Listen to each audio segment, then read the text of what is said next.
எங்கே காணும் அவரை? வரமாட்டேன் நினச்சா வந்துட்டான். வரட்டும்.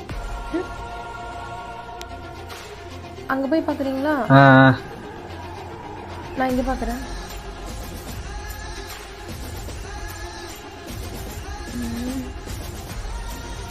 இங்கே போனான்னு வர தெரியலையே. ஏய் இங்கே எங்கேயுமே காணுமே.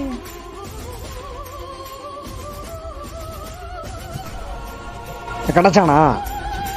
இல்லையே, போயிட்டாங்க. ஏன் இப்படி சல்லா பண்ணிட்டு இருக்க? கிழிச்சு போட்டு போக வேண்டியதானே. பாவம் இல்லை. நம்ம வேணா ரயில்வே ஸ்டேஷன் போய் பார்க்கலாமா? ரயில்வே ஸ்டேஷனா? ஓ ஆமாம், அதான் கரெக்டாக இருக்கும். பார்ப்போம்.